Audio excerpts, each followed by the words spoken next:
Rating agency का बड़ा एक बहुत अहम रोल होता है कि वो आपकी कंपनीज़ की फाइनेंशियल पोजीशन आपको बता रही होती है कि आपके वहाँ कंपनी की ऑपरेशंस क्या हैं, वो किस तरह से काम करें। आपके पास एक होता है लॉन्ग टर्म रेटिंग स्केल, एक होता है short term rating scale. Long term 1 साल से ज़्यादा का होगा। Short term rating scale basically आपका होता है वो 6 महीने से 1 साल तक का। एक मिथ है कि हम यूजुअली समझते हैं कि क्रेडिट स्कोरिंग और क्रेडिट रेटिंग एक ही चीज़ होती है, हालांकि ऐसा नहीं है। ये दोनों डिफरेंट चीज़ें। हम 10 साल तक की हिस्ट्री लिखते हैं तो हमें मैंडेटरी है कि भाई हम रखेंगे हिस्ट्रीज़ की। ऑपरेटिंग पोजीशन तो कंपनी की बहुत अच्छी है, लेकिन जब मैं उसकी हकीकत में जाता हूँ तो पता चलता है कंपनी शायद इतनी अच्छी नहीं है। हम फेस आइटम जो होते हैं उसको देखकर मुतमईन हो जाते हैं कि हाँ यार कंपनी ठीक है। बैक साइड जो स्टोरी चल रही होती है वो हमें नहीं पता, तो background story we do not no.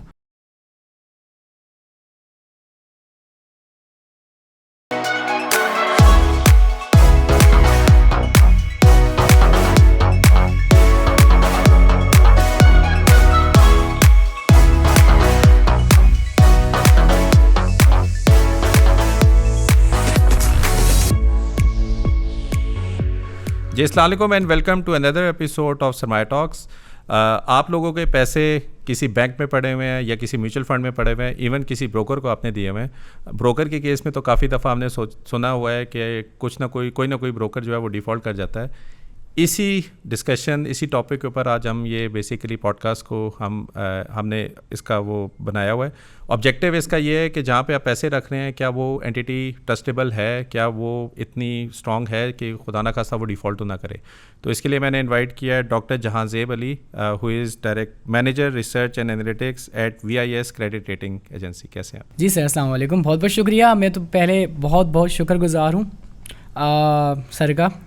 Like साहब ने मुझे इनवाइट किया, फिर कराची से मैं यहाँ आया और इस पॉडकास्ट के लिए स्पेशली आया कि अपना थोड़े से जो मफरूज़ात हैं, थोड़ी सी जो बातें हैं क्रेडिट रेटिंग के पर्सपेक्टिव से वो यहाँ आपसे शेयर कर सकूँ। जहांज़ेब भाई, मैं स्ट्रेट अवे आपसे सिर्फ आपकी जर्नी का पूछना चाहूँगा। माशाल्लाह you are doctor as well in this field, तो आप थोड़ा सा अपना जर्नी बताएंगे कि आपने एजुकेशन कहाँ से की और आपने एजुकेशन कहाँ, उसके बाद प्रोफेशनली आपने कैसे स्टार्ट किया? सर ये जर्नी बड़ा इंटरेस्टिंग है।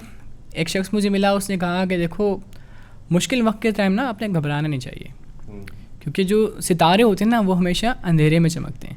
और कहते हैं ना खूबसूरत मंजिल लगा आपको नज़र आए ना तो तंग रास्तों पे आपको चलने से डरना नहीं चाहिए। तो ये मुझे एक बात समझ में आई। जर्नी मेरा बहुत स्ट्रगल वाला रहा है शुरू से अल्हम्दुलिल्लाह, और अल्लाह हर कहते हैं कदम पे इम्तहान लेता आया है। VIS से मैंने शुरू किया, जहाँ मैं as a telephone operator join किया था। मेरा एक फ्रेंड था, उसने मुझे कहा कि आप हमारी कंपनी में वैकेंसी, आप एज अ टेलीफोन ऑपरेटर आ जाएं। जब वहाँ मैं आया तो वहाँ से मेरी जो तकदीर का सितारा था उसने ज़ोर पकड़ा, और वहाँ हमारी जो डिप्यूटी CEO थी फरियाल अहमद फ़हीम, उनकी निगाह मुझ पर गई। पुरानी बात है काफ़ी। तो उन्होंने मुझसे एक सवाल पूछा कि जहांज़ेब मुझे बताओ तुम सोचते क्या हो, आज से 10 साल बाद कहाँ होगे। तो ये 10 साल बाद का रिज़ल्ट जो आप देख रहे हैं ये वो है। तो उस टाइम तो मैंने उनको ऐसे जवाब दिया जो बच्चों वाली सोच थी, लेकिन उन्होंने फिर मुझसे पूछा कि तुम पढ़ना चाहते हो। ये सुनने में तो फिल्मी स्टोरी है। मैंने कहा हाँ जी पढ़ना चाहता हूँ, और बड़ी इंटरेस्टिंग। उन्होंने कहा ठीक है, कोई भी यूनिवर्सिटी में तुम अपना MBA का एप्टीट्यूड टेस्ट दे दो, क्योंकि BCom मेरा हुआ था। फिर जब मैंने टेस्ट वगैरह वहाँ दिया तो मोहम्मद अली जिन्ना यूनिवर्सिटी में मेरा टेस्ट क्लियर हुआ, और सोच ये थी कि 65,000 रुपये हैं, कहाँ से भरूँगा। 12,000 मेरी सैलरी है, उस वक्त कमो बेश 12,000 थी। जब मैं मैम के पास गया, उनको मैंने एडमिशन लेटर दिखाया, तो शी टोल्ड द चेक, उन्होंने चेक साइन किया और कहा कि भाई जा सिमरन जी ले अपनी ज़िंदगी। तो from MBA to she help me out to my MS, और PhD में उन्होंने कहा तुम इतने इंडिपेंडेंट हो गए हो तो तुम्हें खुद सोचना चाहिए, अब तुम खुद करो। और लेकिन उस पर उनका बहुत बड़ा एहसान था, बहुत बड़ा, कि उन्होंने मुझे ऑफिस आवर्स में बड़ा रिलैक्स आवर्स दिए कि आप अपनी स्टडी भी करें। और कहानी में अगर कहें तो वो जो कहते हैं ना रूमी को रूमियत नहीं मिलती अगर बाबा शम्स तबरेज़ रहमतुल्लाह अलैह ना मिलते। तो मेरे लिए तो भाई वो मुकाम उनका ऐसे ही है कि अगर आज आप एक देख रहे हैं डॉक्टर जहांज़ेब, तो अगर आप फरियाल को हटा दें तो ये नाम यहाँ से हट जाएगा। She is like my mother type. तो बड़ा रहा सफ़र, उसमें बहुत सारी बातें थी, वो तो बड़ी लंबी स्टोरी, लेकिन शॉर्ट ये था। तालीम से बड़ा ये 65,000 पर सेमेस्टर की फ़ीस थी। ये उस टाइम के MBA की थी, लेकिन वो बढ़ती भी जाती थी, लेकिन भर्ती सारी फरियाल ही थी। और कभी आज तक उन्होंने इसके एवज़ मुझसे ये नहीं कहा कि जहांज़ेब तुम मुझे वापस करो। इवन वो उनको याद भी नहीं होता था कि मैंने पे किए नहीं किए। तो शी वॉज बिग वुमेन। और विजनरी, ट्रांसफॉर्मेशनल लीडर। थोड़ा सा मैं अगेन करूँगा, बीकॉम करने के बाद आपने टेलीफोन ऑपरेटर किया, then you did your MBA and then you did your PhD, MS master of sciences management sciences finance. फिर मैंने अपना PhD स्टार्ट किया और इन मीनवाइल सारी चीज़ों में अपने ऑफिस में भी जो फरियाल थी, एक कंपनी से दूसरी, हमारी काफ़ी नंबर ऑफ़ कंपनीज़ हैं, तो एक से दूसरी, दूसरी से तीसरी, उन्होंने वहाँ से आखिरी जो JCR-VIS जो कि अब VIS क्रेडिट रेटिंग कंपनी है, वहाँ पर मुझे पोस्ट किया। अब she is settle in USA माशाल्लाह, अल्हम्दुलिल्लाह। उनकी फैमिली बिजनेस है। फ़हीम साहब हमारे, उनके वालिद साहब जो होते हैं वो हैं।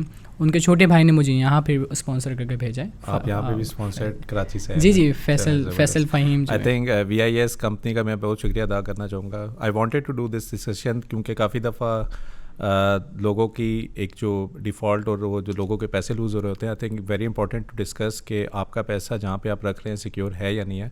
And I basically reach out to you from this perspective as well. जो आपकी PhD थी उसका थीसिस वगैरह क्या था, आपका फाइनल क्या था वैसे? जी, अब थीसिस का जो टाइटल था ना सर, वो मेरा था default prediction modelling through AI, artificial intelligence. और ये टाइटल जो था, ये हमारे बिलाल साहब होते हैं वहाँ पर, जनरल मैनेजर तो खैर डायरेक्टर हैं, ये उनका आइडिया था। उन्होंने कहा कि एक दिन आए, कहने लगे हाँ जी तुम मुझे बताओ क्या तुम स्टैटिस्टिकल साइमुलेशन से डिफ़ॉल्ट प्रेडिक्ट कर सकते हो, क्योंकि अभी तक पाकिस्तान में सब कॉन्टिनेंट में इस तरह का कोई काम नहीं हुआ। इट मीन्स ये होता है कि आप एक ब्लैक बॉक्स मॉडल लेकर आएँ, उसमें नंबर ऑफ़ रेशियोज़ डालें और उससे क्वांटिटेटिव रेटिंग निकाल कर लेकर आएँ, जिसे बॉल पार्क रेटिंग कहते हैं। ये फर्म डिफ़ॉल्ट करेगी या नहीं करेगी। डिफ़ॉल्ट मीन्स कि उसने जो लोन लिया है उसकी पेमेंट रिपेमेंट करेगी या नहीं करेगी। ये ब्लैक बॉक्स मॉडल था, क्योंकि मैंने NID से भी मीनवाइल सब चीज़ें कर ली थी अपनी, वहाँ से post graduate diploma machine learning और आर्टिफिशियल इंटेलिजेंस में किया था, तो उसको मैंने इंटीग्रेट कर बिलाल साहब के साथ बैठकर उसको किया। तो वो एक बिल्कुल नोवेल वर्क है पाकिस्तान पर्सपेक्टिव से कि डिफ़ॉल्ट प्रेडिक्शन, इट मीन्स कि क्रेडिट रेटिंग के अंदर PhD। और this was done for Pakistani public listed company? Public listed, all over the public listed company. कुछ 400 के करीब मेरे पास कंपनीज थी, 20 साल का डेटा था। तो मैंने र्यूटर से लिया, ब्लूमबर्ग से लिया और एनुअल फाइनेंशियल स्टेटमेंट जो होते हैं वहाँ से लिया, और बड़ा रिग्रेस मॉडल बनाया था। उसमें पूरा स्कोरिंग कार्ड आपके पास आया। रिपोर्ट पब्लिश भी किया फिर आपने? जी, वो HSC की रिपोजिटरी पे भी 1 महीने में 15-20 दिन में आ जाएगी, क्योंकि मेरा वहाँ से सब चीज़ें क्लियर हो गई। होता है कि जो PhD होता है ना सर, उनकी PCD PhD कंट्री डायरेक्टरी होती है, उसके अंदर उनकी थीसिस को प्लेस किया जाता है, जहाँ वो रखी जाती है। कोई भी आम बंदा उसको देख कर पढ़ सकता है। तो अभी आ जाएंगे तो आप भी देख सकते हैं, पढ़ सकते हैं। पूरा IRB सिस्टम है, 12 रेशियोज़ मेरे हैं, उनमें आप अपने नंबर्स इनपुट करें, रेटिंग आपके सामने आ जाएगी। ज़बरदस्त। चलें अब हम स्ट्रेट अवे इसके ऊपर आ जाते हैं। आई थिंक सबसे पहले तो ये समझना ज़रूरी है ना कि क्रेडिट रेटिंग ज़रूरी क्यों है किसी ऑर्गेनाइजेशन के लिए। अगर हम थोड़ा सा इसको समझ दें कि ज़रूरी है क्यों ऐसे। ये बहुत अच्छा सवाल है सर। अच्छा, हमारे वहाँ एक आम फहम या अलमिया ये है कि अगर मैं किसी बैंक के अंदर अपने डिपॉजिट रखता हूँ मिसाल के तौर पे, तो मैं एज ए लेमैन कभी नहीं देखूँगा बैंक की फाइनेंशियल स्ट्रेंथ क्या है या दूसरी तीसरी चीज़ें क्या हैं, इस सेक्टर और हमें देखना चाहिए। लाइक आप एज ए लेमैन आपकी फाइनेंस की एक्सपर्टीज़ तो नहीं होगी, आपको नहीं पता कि बैंक कैसा है, लेकिन सिंबॉलिक फॉर्म में आप उसको ज़रा अंडरस्टैंड कर सकते हैं। वो ऐसे कि मिसाल के तौर पे अगर आपने देखा बैंक की जो अमूमन ब्रांचेस के ऊपर भी लिखा होता है कि भाई AA+ है, AAA+ है, राइट। अगर आप थोड़ा सा इसको अंडरस्टैंड कर लें तो आपको समझ में आ जाएगा कि बैंक अच्छा है या नहीं। मिसाल के तौर पे कुछ बैंक्स हमारे पास होते हैं जो बड़े बड़े वर्नेबल्स होते हैं, बाद में वो क्या होता है कि वो या तो मर्ज हो जाते हैं या फिर वो ख़त्म हो जाते हैं। ख़त्म तो खैर नहीं होते, मर्ज ज़्यादा होते हैं। रीजंस पीछे रेटिंग वाला होता है। इसमें आम बंदे का मसला क्या है कि जो मीन वाली मर्जिंग वाला प्रोसेस होता है उसके अंदर उसका डिपॉजिट फंस जाता है, राइट। तो ये थोड़ा सा उसके लिए ट्रिकी होता है निकालने के लिए। तो ये एक हम रेटिंग एजेंसीज क्या करती हैं, उनको एक सिंबॉलिक रिप्रेजेंटेशन दे देती हैं, AAA, AA+। तो वो क्या होता है, पीछे एक पूरा थॉट प्रोसेस होता है, बहुत लंबी चौड़ी रिसर्च होती है, जिसके बाद ये एक सिंगल नंबर निकालते हैं। इसलिए ये एक बहुत अच्छा इकोनॉमिक इंडिकेटर भी है। रेटिंग एजेंसीज जो रेटिंग आप असाइन करते हैं, ये रिफ्लेक्ट करता है आपके इकोनॉमी के अंदर, बहुत स्ट्रॉन्ग रिफ्लेक्ट करता है, राइट। तो ये एक है। मिसाल के तौर पे अगर मैं थोड़ा सा आपको समझाना चाहूँ, OGDCL जो एक बड़ी अहम कंपनी है स्टॉक एक्सचेंज में, और उसका मार्केट कैपिटलाइजेशन सबसे ज़्यादा है, राइट। और आपका जो स्टॉक एक्सचेंज होता है ये रिफ्लेक्सिव होता है या रिफ्लेक्शन होता है आपकी इकोनॉमी का। इस कंपनी के ऊपर कुछ इम्पैक्ट आता है तो ज़ाहिर है आपकी इकोनॉमी में भी लरस पैदा होगी, उस पर भी इम्पैक्ट आएगा क्योंकि वो उसका रिफ्लेक्शन है, राइट। तो रेटिंग एजेंसी का बड़ा एक बहुत अहम रोल होता है कि वो आपकी कंपनीज़ की फाइनेंशियल पोजीशन आपको बता रही होती है कि आपके वहाँ कंपनी की ऑपरेशंस क्या हैं, वो किस तरह से काम करें।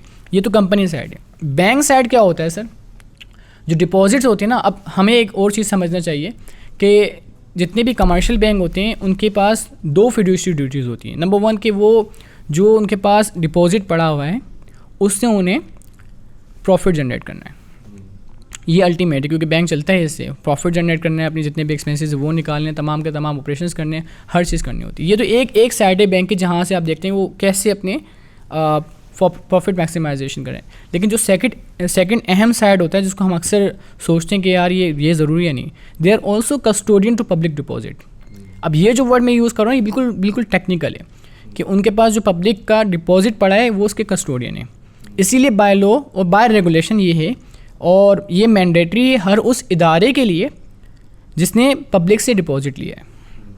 अब चाहे वो म्यूचुअल फंड्स हो, कमर्शियल बैंक हो, इंश्योरेंस हो, पब्लिक से अगर डिपॉजिट इंजेक्ट हुआ है किसी इदारे के अंदर में इदारे में, तो इसका मतलब ये है कि अब उसने अपनी रेटिंग करवानी है। अब लाजिम है उस पर कि वो अपनी फाइनेंशियल पोजीशन को जाकर किसी रेटिंग एजेंसी से वेरीफाई करवाए। इसीलिए रेटिंग एजेंसी जो होती हैं उनकी समझ लें कि वर्ड टू वर्ड अगर मैं आपको डेफिनेशन बताऊं तो रेटिंग की जो क्रेडिट रेटिंग की जो डेफिनेशन होती है वो बेसिकली होती है it is independent, unbiased and objective opinion on ability and जो होता है हमारे पास willingness of a obligor to meet its financial obligation, कि वो जो फाइनेंशियल ऑब्लिगेशन मुराद जो उसकी डेट फाइनेंसिंग है या उसके जो ऊपर लोन है उसकी पेमेंट। इसकी और बहुत आसान से और सहल एग्जांपल मैं आपको दूं, मिसाल के तौर पे पाकिस्तान है, Pakistan it's self an entity अगर उसको ट्रीट किया जाए, जिसकी पाकिस्तान ने अभी पेमेंट करनी है IMF की, जो इंटरेस्ट की पेमेंट अभी अप्रैल में कर आया है। इसकी एग्जांपल एग्जैक्टली इस तरह से अगर एक दिन भी वो डिले कर दे पेमेंट जो उस पर ड्यू हुई है, 30 अप्रैल को अगर पेमेंट ड्यू हुई है और वो डिले कर देता है तो Pakistan will be considered as default. तो ये होता है कि willingness and ability to meet financial obligation on timely manners. Timely manners में मतलब ये कि टाइम पे करना है आपने और जो आपकी टर्म एंड कंडीशन डिफाइन हुई उस पर। तो ये हमारे पास एक कॉन्सेप्ट होता है रेटिंग एजेंसीज का। और अभी ये जो आप रेटिंग देते हैं, जैसे अगर रेटिंग्स को भी आप दे दें कि AAA+ कह दे, मैंने तो कहीं देखा BFR समथिंग, अब ये रेटिंग को अगर आप थोड़ा सा सिंप्लीफाई करके बताते हैं ये रेटिंग्स क्या होती हैं? बहुत अच्छा सही है सवाल है सर। देखें रेटिंग क्या होती है, हमारे पास 21 ग्रेड्स होते हैं। जितनी हाई रेटिंग होगी उतनी उसकी लेस प्रोबेबिलिटी ऑफ डिफ़ॉल्ट होगा। ये दोनों चीज़ें आपस में इन्वर्सली लिंक्ड है। प्रोबेबिलिटी ऑफ डिफ़ॉल्ट मिसाल ऐसे है कि मैंने 100 कंपनियों की रेटिंग की, उसमें से कितने लोगों ने डिफ़ॉल्ट किया, कितनी कंपनीज में, ठीक है। अब जब जिन्होंने डिफ़ॉल्ट किया उसमें मैं देखूंगा उनकी रेटिंग क्या है, राइट। अगर AAA रेटेड कंपनी है तो एज़ पर द बेज़ल उन्होंने 20 साल के अपने CDRs बनाए हुए, वो कहते हैं 1000 कंपनी रेट करें आप जो AAA होंगी, उनमें से एक कंपनी जो है वो शायद डिफ़ॉल्ट करे, यानी 0.1% चांस है कि एक कंपनी डिफ़ॉल्ट करे। तो ये बेसिकली होता है कि जितनी अच्छी रेटिंग होगी उतने लेस चांसेस होंगे उसके डिफ़ॉल्ट के। ये जो रेटिंग आप देते हैं वो क्या होती है ना टर्मिनोलॉजी के पर्सपेक्टिव से, जैसे अब मैंने कहा आपने खुद का AAA हो गया तो वो बहुत ही अच्छी होगी, तो जब ये रेटिंग स्केल होती है, ठीक है। अब इसमें भी 2 कैटेगरीज होती हैं आपके पास, एक होता है लॉन्ग टर्म रेटिंग स्केल, एक होता है short term rating scale. Long term 1 साल से ज़्यादा का होगा, short term rating scale basically आपका होता है वो 6 महीने से 1 साल तक का। मिसाल इसकी ऐसे है जैसे आपके पास कमर्शियल पेपर्स होते हैं जो कि अभी भी PS6 पे आउटस्टैंडिंग हैं काफ़ी, के इलेक्ट्रिक का देख लिया, और भी हैं काफ़ी कंपनीज करवाती हैं पब्लिक से फाइनेंस उठाने के लिए, राइट। तो उसमें अगर आपका शॉर्ट टर्म इंस्ट्रूमेंट है या आप मिसाल के तौर पर शॉर्ट टर्म फाइनेंसिंग की तरफ जा रहे हैं और आप पब्लिक से डिपॉजिट ले रहे हैं, तो वो आपके फिर शॉर्ट टर्म स्केल में आएगी, लॉन्ग टर्म में नहीं आएगी। लॉन्ग टर्म क्या होती है कि लॉन्ग टर्म फाइनेंसिंग जब आप कर रहे होते हैं, जब अपने फिक्स एसेट की फाइनेंसिंग करते हैं, अपनी कंपनी में एक्सपेंजन करना चाहते हैं, प्रॉपर्टी प्लांट एंड इक्विपमेंट में आप कहीं लेकर जा रहे होते हैं, नए यूनिट्स बना रहे होते हैं, तो वो 1 साल से ज़्यादा की इन्वेस्टमेंट होती है, जिसके एवज आप बैंक से पैसे लेते हैं, राइट। जब आप बैंक से पैसे लेते हो तो फिर वहाँ लॉन्ग टर्म रेटिंग जो है वो इंपॉर्टेंट होती है आपकी। फिर सेकंड चीज़ क्या होती है कि इंटरनेशनल लेवल पे होता ये है कि लॉन्ग टर्म रेटिंग जो होती है, रेटिंग स्केल बेसिकली जिसे हम कहते हैं लॉन्ग टर्म रेटिंग स्केल, वो मैप होता है शॉर्ट टर्म रेटिंग स्केल के साथ। डेट सर्विस कवरेज रेशियो के थ्रू उसको देखा जाता है, और उन्होंने स्टेट अवे भी मैपिंग की हुई है कि अगर मिसाल है AAA+, AA है तो उसमें A1 होगा। इसी तरह से उन्हें पूरा मैप बनाया हुआ, ये स्टैंडर्ड है दुनिया में। तो ये रेटिंग स्केल्स होते हैं। अब अगेन वो मैं कहूँगा कि जो अच्छा है वो AAA, जो बुरा है वो D। ये 21 ग्रेड की रेंज होती है पूरी, और इसमें भी ग्रेड इन्वेस्टमेंट ग्रेड और सब इन्वेस्टमेंट ग्रेड भी होते हैं।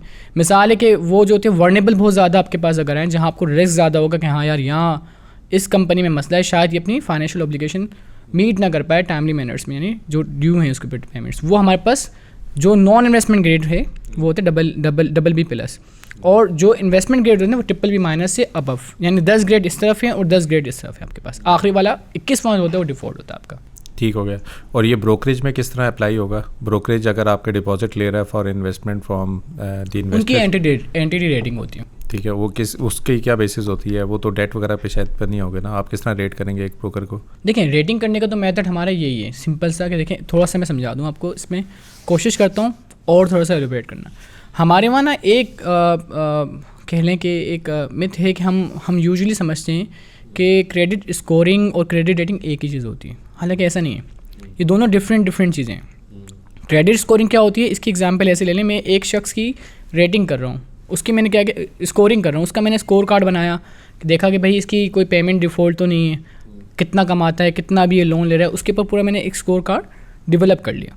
ये तो इंडिविजुअल के पैरामीटर्स हैं। इसमें भी फिर दो बड़े आप ब्रॉड सेगमेंट्स देख रहे होते हैं, आप देखते हैं क्वांटिटेटिव सेगमेंट, आप देखते हैं क्वालिटेटिव सेगमेंट। इन दोनों को जब पुलअप करते हैं एक आपके पास स्कोर निकल कर आ जाता है जो कि 650 से 800 के दरमियान होता है। Higher the score the better will be credit worthiness, right.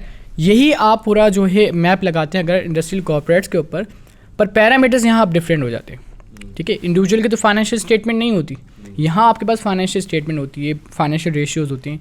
अब आप क्या करते हैं, अब आप थोरो एनालिसिस कर रहे होते हैं, तो बड़ा फ़र्क है। ये जो आप ब्रोकरेज का पूछ रहे हैं ना, उसमें ही तमाम चीज़ें हम क्या करते हैं, फाइनेंशियल स्टेटमेंट होती हैं, उसके एनालिसिस कर रहे होते हैं। डिपॉजिट तो पब्लिक से ले रहा है ना सर वो, अब जब डिपॉजिट ले रहा है तो ज़ाहिर उसको वो कस्टोडियन है उसका, राइट। तो रेटिंग करना फिर उस पर है लाजिम। फिर मैं अगर ये पूछूं कि फॉर एग्जांपल जिस तरह पब्लिक लिस्टेड कंपनीज आ गई हैं, ठीक है, एक तो मैं समझ गया बैंक्स हो गया, म्यूचुअल फंड्स हो गई, इवन ब्रोकर्स हो गए, वो कब आपसे क्रेडिट की रेटिंग करवाती होंगी?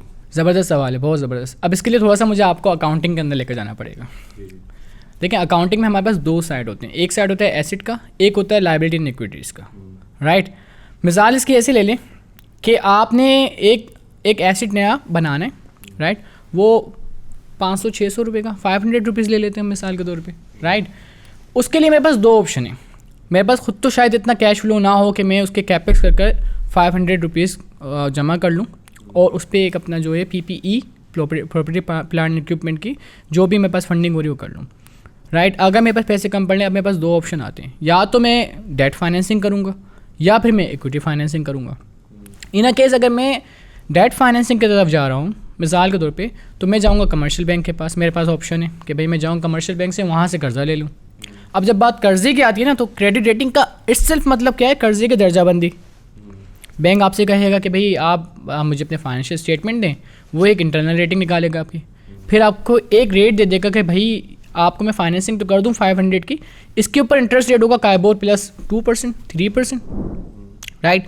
क्योंकि वो बैंक की इंटरनल रेटिंग है, वो उसके लिए भी मसला है थोड़ा सा। तो बैंक क्या करते हैं, वो फिर प्रेफर करते हैं कि आपके पास एक्सटर्नल क्रेडिट रेटिंग इंस्टीट्यूशन हो। आप हमारे पास स्कोर कार्ड लें, जैसे रिपोर्ट कार्ड लें आप, जितनी अच्छी रिपोर्ट कार्ड होगी, जितने अच्छे नंबर होंगे, उतना कम उनके पास इंटरेस्ट रेट लगेगा। यहाँ 1.5% काइबोर प्लस लगाएंगे, अच्छी रेटिंग होगी A+ पे मिसाल के तौर पर, लेकिन अनरेटेड होगी तो ज़्यादा लगाएंगे, क्योंकि उनका भी तो फिर वहाँ पर एक मसला है, क्योंकि उन्हें अपना कैपिटल एडिक्वेसी रेशियो मेंटेन करना पड़ता है जो 11.5% होता है। ये एक बहुत टेक्निकल बात हो जाती है, राइट। तो होता क्या है, जब कंपनी को फाइनेंसिंग करना होती है उसके पास दो ऑप्शन है। इक्विटी पे जाएगा तो वहाँ फिर कॉन्फ्लिक्ट ऑफ वो एजेंसी प्रॉब्लम आ जाएगी उसकी, क्योंकि मैं एक एडमिशन हूँ, मुझे पता है एजेंसी प्रॉब्लम में बड़ा मसला होता है कि अब आप उनको शेयर होल्डर बना रहे हैं, आप उनको जब शरीक करेंगे तो ज़ाहिर है फिर वो डिविडेंड वाला मसला होगा, फिर वो मैनेजमेंट का डिसीजन और शेयर होल्डर के डिसीजन में मसला होगा। तो कंपनीज क्या करती हैं, वो डेट फाइनेंसिंग की तरफ जाती हैं। वजह क्या है, वजह है कि debt is a cheap source of financing as per the Modi, that is MM theorem हम लोग जो यूज़ करते हैं, मोडिग्लानी मिलर का, वो कहता है भाई जो डेट होता है ना, वो बड़ा चीप कॉस्ट ऑफ फाइनेंसिंग होता है। तो एक ये एक बात है जो मैं आपको थोड़ी समझाने की कोशिश करूँ। बोलते हैं यार सस्ता कर्जा है, ठीक है, इसके ऊपर हमें टैक्स बेनिफिट भी मिल जाएगा। ऑफ कोर्स वो होता है जब आप अपना फाइनेंशियल स्टेटमेंट तैयार करोगे, P&L के अंदर आपको क्या होता है, फाइनेंस कॉस्ट आप पहले लेस करते हो, उसके बाद आप टैक्स दे रहे होते हो, तो वो आपको वहाँ पर भी बेनिफिट मिल जाता है उसका। तो टैक्स शील्ड होती है, यही थ्योरम था जिसके पीछे उसको नोबेल प्राइज़ मिला, ठीक है सर। तो ये रीज़न है कि फाइनेंसिंग में सबसे अच्छी जो कह लें आप सोर्स होती है ना, वो आपके पास डेट होती है। लेकिन इसके लिए फिर क्रेडिट रेटिंग आपको चाहिए होती है। रेटिंग इसलिए चाहिए होती है, फिर आपको वहाँ उसका बेनिफिट मिलता है कि अगर आपको मिसाल है कर्ज़ा कम रेट पे मिलेगा, इंटरेस्ट रेट जो होगा आपका कम होगा, कॉस्ट ऑफ बोरिंग कम होगी, तो उसका अल्टीमेट बेनिफिट आपको आपकी प्रॉफिटेबिलिटी में नज़र आएगा। फाइनेंस कॉस्ट आप कम पे करोगे, प्रॉफिटेबिलिटी की फुटिंग जो है ज़्यादा हो जाएगी आपकी। तो ये है, कोई भी कंपनी अगर आप मिसाल है कि वो रेटिंग एजेंसी के पास क्यों जाएगी, वो इसलिए जाएगी क्योंकि उसे अपने एक्सपेंशन करना है, उसने बैंक से कर्जा उठाना है। कुछ कंपनी ऐसी हैं हमारे पास मिसाल के तौर पे वो अपनी करवाती हैं, अगर उनके पास डेट भी नहीं है तब भी वो करवाती हैं फॉर पब्लिक में अपनी रेपुटेशन क्रिएट करने के लिए। मिसाल के तौर पे हमारे पास कुछ इंश्योरेंस कंपनीज हैं पाकिस्तान में जो इंटरनेशनल एजेंसी से भी अपनी रेटिंग करवाती हैं, जो NRO ऐसा उसमें हैं, national recognize credit rating agency जो हैं उसमें, तो NRSRO, nationally recognize statistical rating organization. और ये एड्स में भी हम देख रहे होते हैं कि हमारी रेटिंग ये है कि हम जी वो उसको कैश करवाते हैं। अच्छा ये जो मैं NRSRO का कॉन्सेप्ट बता रहा था, ये थोड़ा सा मैं आपको और एलोबरेट करता हूँ, जो बात यहाँ से निकल रही है उसको थोड़ा सा और करता हूँ कि जो रेटिंग का बिज़नेस है ना, ये बड़ा ही बहुत स्पेशलाइज, बहुत स्पेशल और बहुत ही लिटल बिजनेस है। आप सोचें आपके पास दुनिया में थाउजेंड्स ऑफ बैंक हैं, ब्रोकरेज है, ठीक है, फाइनेंशियल इंस्टीट्यूशन, इन्वेस्टमेंट बैंक है, लेकिन रेटिंग एजेंसी NRSRO में जो है वो सिर्फ 10 है। यानी जो जिनको USA की SEC जो होता है अपना सिक्योरिटी एंड एक्सचेंज कमीशन जो है उनकी SEC वो रिकॉग्नाइज करता है।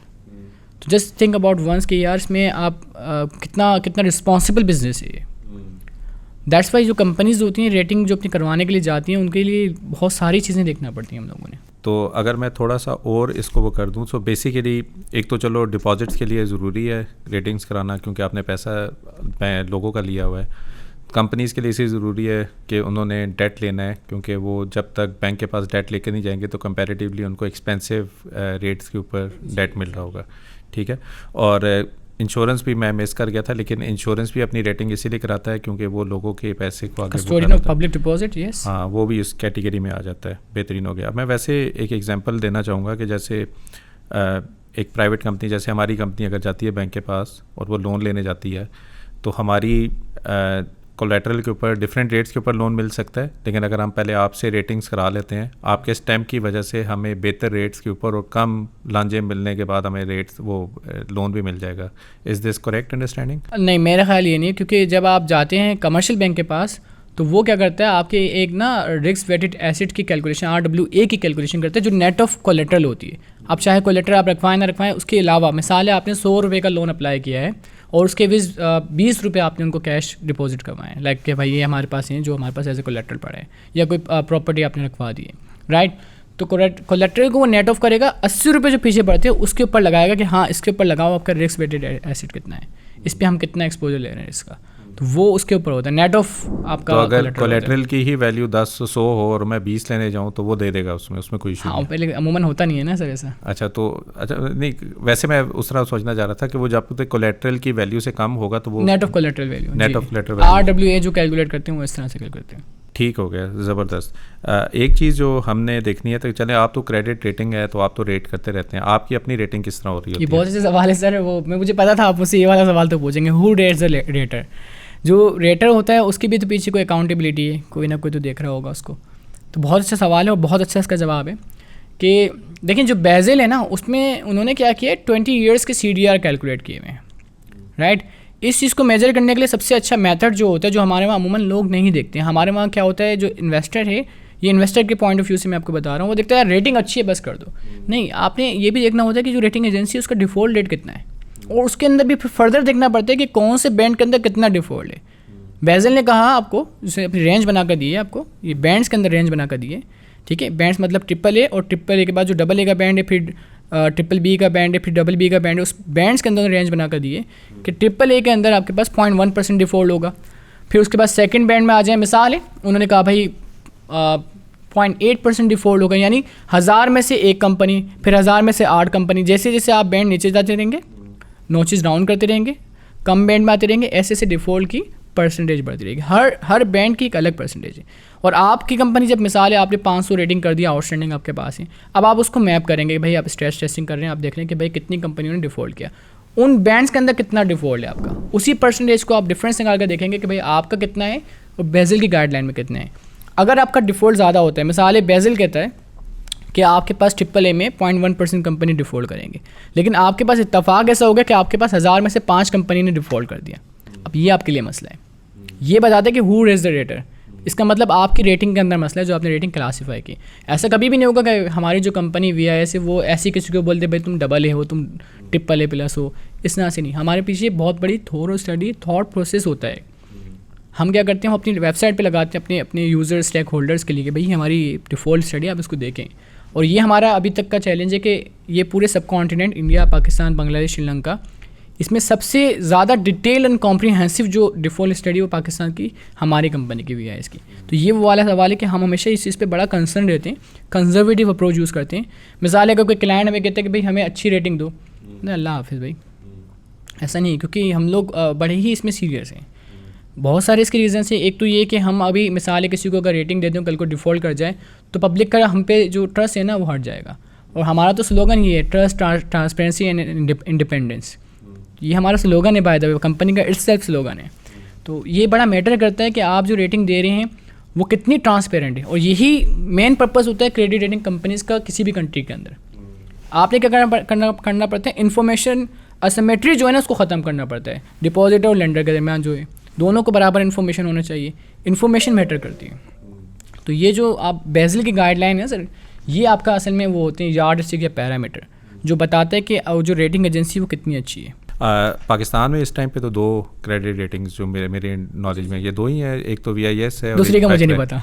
दूसरी का मुझे पता है, पैकरा है। सो बेसिकली अगर हमने किसी भी बैंक को या किसी भी उसको देखना होगा तो आप दोनों में से किसी के पास उनकी रेटिंग होगी। इज़ इट पॉसिबल कि जैसे आप लोगों के पास आपकी वेबसाइट पे भी ये पब्लिश होगी जिस चीज़ की रेटिंग आप कर लेते हैं? हाँ, ये तो बाय हमारे वो रेगुलेशन में है कि जो रेटिंग आपने की है वो पब्लिक होगी। सो इज़ इट पॉसिबल, मैं पैकरा से भी बात कर लूँगा, लेकिन VIS के पास जो पब्लिक लिस्टेड कंपनीज़ का डाटा आप दिखा रहे हैं already, if you can basically centralize this sort of information कि ये जो बैंक था या ये जो ब्रोकर था, इसकी रेटिंग फॉर एग्जांपल हम टैग कर सकते हैं कि VIS ने X की है, जो भी आपकी रेटिंग होती है, एक सेंट्रलाइज लोगों के लिए भी इजी हो जाए ना कि दे नीड टू आइडेंटिफाई कि फॉर एग्जांपल हो सकता है कि PSO ने भी लोन लेना हो, PSO ने आपसे अपनी रेटिंग करवाई हो। So basically what we wanted to do कि हम एक मैं जो आपको ले रहा हूँ ना, तो यू आर न्यूट्रल एक किस्म का ना, कि यू आर, जिस तरह आपने खुद कहा कि आपकी रेटिंग्स के ऊपर ही आपका बिजनेस का ट्रस्ट, सारी चीज़ें ट्रस्ट के ऊपर है सारा। और अगर हम एक तो होता है ना कंपनी की फाइनेंशियल्स के अंदर भी आप एक ऑडिटर की रिपोर्ट और वो सारी चीज़ पढ़ सकते हो, लेकिन एक थर्ड पार्टी जो कि कंपनी को स्टडी करके अपनी रिपोर्ट इशू कर रहा है और एक उसको रेटिंग दे रहा है, वो रेटिंग अगर हमें PSO या जो भी कंपनी XYZ जिसको भी आप रेट कर रहे हैं, अगर हम लिस्ट कर दें कि यार इन्होंने रेटिंग की थी, obviously they are borrowing from the bank as well and they rated this means कि दिस कंपनी, अगर आपने रेटिंग अच्छी की थी तो फाइनेंशियली भी बेहतर कंपनी होगी, जिसकी वजह से रेटिंग बेहतर मिली होगी, जिसकी वजह से उनको लोन भी बेहतर रेट पे मिलेगा। This is my correct understanding कि जो उसका फ़ायदा हो सकता है। जी बिल्कुल ऐसे है। तो जो एक आम बंदा है जो कि बेसिकली आपकी रिपोर्ट देख रहा है, अगर उसको आपकी वेबसाइट के ऊपर for example 25-30 public listed company नज़र आती हैं और आपने अच्छा उसको रेट किया हुआ है, सो ये अंडरस्टैंडिंग भी ठीक है कि वो कंपैरेटिवली फंडामेंटली बेहतर कंपनी है, इसी वजह से उसकी रेटिंग भी बेहतर है। बिल्कुल ऐसी है। फाइनेंशियल स्टैंडिंग उसकी क्या है, पोजीशन स्ट्रांग है तभी तो बेहतर है सर। लेकिन अब यहाँ आपका जो सवाल मुझे समझ में आ रहा है ना, आप ये पूछना चाह रहे हैं, आई बिलीव सो कि जो इक्विटी इन्वेस्टर है उसको क्या बेनिफिट है उसका। ठीक है, मैं ये समझता हूँ कोई बेनिफिट नहीं है। देखिए, क्योंकि अब ये थोड़ा सा ना बहुत इंटरेस्टिंग सा, बहुत गाढ़ा कॉन्सेप्ट है। हमारी जो मार्केट है ना सर, स्टॉक मार्केट, ये सेंटिमेंट्स पे बड़ी है। न्यूज़ निकलती है मार्केट ऊपर, न्यूज़ निकलती है मार्केट नीचे, राइट। रेटिंग एजेंसीज के जो डिसीजंस होते हैं ना, बेसिकली ये न्यूज़ ट्रिगर करते हैं। न्यूज़ ट्रिगर की वजह से किसी कंपनी के शेयर्स में कमी या उतार चढ़ाव हो जाना, वो एक और चैप्टर है कि वो न्यूज़ की वजह से हुए, राइट। वो इस वजह से नहीं हो कि रेटिंग उसकी हमने वो कर दी। वो रेटिंग कभी भी ये नहीं बताएगी कि आपको कभी भी रिकमेंड नहीं करेगी ये शेयर खरीदना है, वो फला शेयर खरीदना है, because rating is not the recommendation, is just you know करता क्या है रेटिंग में आपके पास होता ही है कि वो आपको बताती है कि पोजीशन क्या है इसकी, फाइनेंशियल स्टैंडिंग क्या है इसकी, राइट। तो उसमें एक थोड़ी सी मैं चीज़ समझाने की कोशिश करता हूँ आपको। जो आपके पास इक्विटी इन्वेस्टर है शायद उसको तो बेनिफिट नहीं होगा उसको, लेकिन जो डेट इन्वेस्टर है जिसने आपसे मिसाल है कि आपने बॉन्ड इशू किया है, वो जो बॉन्ड होल्डर है ना उसके लिए रेटिंग मैटर करेगी, क्योंकि उसके जो है पैसे वो डेट की पर्सपेक्टिव पे कंपनी में लगे हुए हैं, तो वो उसके लिए बेनिफिशियल है, आपके लिए नहीं। अगर अब यहाँ कॉन्सेप्ट क्या होता है कि अगर मिसाल है मेरी कंपनी, मैंने बॉन्ड इशू किया हुआ है, तो अब मैं क्या करता हूँ, मैंने 100 रुपये का लोन लिया, 30 रुपये मैंने प्रोविजन करके रख दिया, भाई मेरे लोन था इसके अगेंस्ट मैंने करके रख लिया मिसाल के तौर पे। अब जब मैं कैश होल्ड करूँगा ना, तो यहाँ जो शेयर होल्डर वो चिल्लाएगा, बोलेगा भाई डिविडेंड दो, आपने कैश क्यों होल्ड किया हुआ है। जो वहाँ पर डेट होल्डर है या डेट इन्वेस्टर है उसके लिए तो बहुत अच्छा है, लेकिन इक्विटी इन्वेस्टर जो है उसके लिए अच्छा नहीं है, क्योंकि उसका तो डिविडेंड फंस रहा है। और कभी भी रेटिंग आपको डिविडेंड पेइंग एबिलिटी नहीं बताती, वो आपको फाइनेंशियल ऑब्लिगेशन पेइंग एबिलिटी बताती है। तो ये फ़र्क है। मैं यहाँ से थोड़ा सिंप्लीफाई करके लोगों के लिए भी करूँगा। पहली बात तो ये कि जो कंपनी लोन ले रही होती है वो आपसे रेटिंग करवाती है और फिर लोन के लिए जाती है। या तो बैंक डायरेक्टली लोन देता है या फिर आपको बॉन्ड्स इशू करने पड़ते हैं। तो बॉन्ड्स की ज़रा या कमर्शियल पेपर्स क्या होते हैं, थोड़ा सा ज़रा अगर जिसको नहीं पता उसके बारे में क्या होते हैं, अगर जो कंपनी करती है, इवन सकूक्स के बारे में। अब ये दूसरा साइड है। अब ABC कंपनी मिसाल के तौर पे उसके पास भी 2 ऑप्शन है। उससे अगर डेट फाइनेंसिंग करनी है तो वो सीधा कमर्शियल बैंक के पास चले जाएँ। लेकिन अगर कंपनी की साख्त अच्छी है, उसकी गुडविल अच्छी है हमारे पास काफ़ी सारी ऐसी कंपनीज पाकिस्तान में, तो वो अपने इंडिपेंडेंट कमर्शियल पेपर या बॉन्ड इशू करती हैं। इनके लिए क्या लॉ बना है कि अगर आप कमर्शियल पेपर या बॉन्ड इशू करते हैं तो that will be tradable in just one condition. वो कंडीशन ये कि उनकी रेटिंग होना चाहिए। जब तक रेटिंग उसकी आउटस्टैंडिंग नहीं होगी, हमसे करवाए, हमारे जो कॉम्पिटिटर हैं उनसे करवाएं। ये बॉन्ड या commercial paper is just like some low risk mutual fund की तरह जिस तरह आप कर रहे हो, तो इस तरह ट्रेड कर रहे होते हैं। ट्रेड कहाँ पे हो रहे होते हैं वैसे? स्टॉक मार्केट में। स्टॉक मार्केट पे, ये सेकेंडरी मार्केट, डेट मार्केट जो डेट मार्केट में होते हैं, वहाँ डेट मार्केट में ट्रेडेबल है। ठीक है, राइट। और मोस्टली म्यूचुअल फंड्स ही आप क्लियर होते हैं क्योंकि mutual funds 2% of your GDP by the way. जी, उसमें अच्छा खासा पोर्टफोलियो उनका। तो जो हम कमर्शियल पेपर देख रहे होते हैं तो बैकएंड के ऊपर वो मल्टीपल कंपनीज के कमर्शियल पेपर में this is called the nexus of financial intermediates. ये पूरा नेक्सस होता है फाइनेंशियल इंटरमीडिएट्स को। ये फाइनेंस में बहुत अहम कॉन्सेप्ट है, जिसकी तो पूरी बुक भी है। जर्नल ऑफ फाइनेंस के अंदर फाइनेंशियल इंटरमीडिएट्स के ऊपर बड़ी लंबी चौड़ी बात की गई।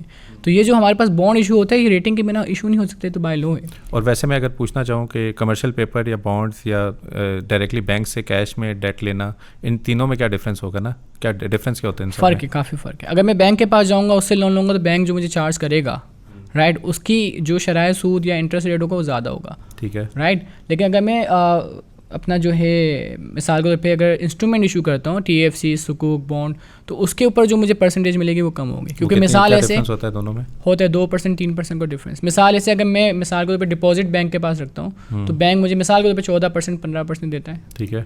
लेकिन अगर यही पैसे को मैं इनमें बॉन्ड या सुकूक या इंस्ट्रूमेंट में किसी में इन्वेस्टमेंट कर देता हूँ तो वहाँ मुझे 18% मिलेगा।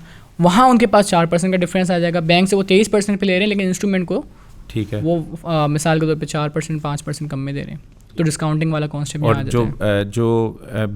जो भी कंपनी अपने सर्टिफिकेट बॉन्ड्स इशू कर रही होती है वो बैकएंड पे कोलेट्रल दे रही होती है या सिर्फ वो बॉन्ड्स और कमर्शियल पेपर ले रही होती है? कोई उसके बैकएंड पे क्या वैसे क्राइटेरिया होता है उसका? ये बहुत अच्छा सवाल है। ये गुडविल जो कंपनी की होती है वो बेसिकली आई बिलीव सो कि कोलेट्रल तो कोई नहीं होता उनका, लेकिन इनके पीछे ट्रस्ट डीड का एक डॉक्यूमेंट होता है जो पीछे एक इंस्टीट्यूशन खड़ा होता है जो गारंटी लेता है इस चीज़ की। जो भी आपके पास इंस्ट्रूमेंट इशू होगा उसके पीछे एक ट्रस्ट डीड होता है। ठीक है, कोई ना कोई बैंक ज़रूर खड़ा होगा। और बेसिकली ये भी मैंने पढ़ा हुआ था कहीं पे कि जब भी लिक्विडेशन होती है तो सबसे पहले आपने जो डेट होल्डर्स को पहले आप करते हैं और एंड में इक्विटी होल्डर आते हैं जिनको आपने करना होता है। ये लिक्विडेशन का प्रोसेस है पूरा। जब कोई भी फर्म बैंकक्रप्ट होती है तो उसको सबसे पहले डेट होल्डर्स को देना पड़ता है।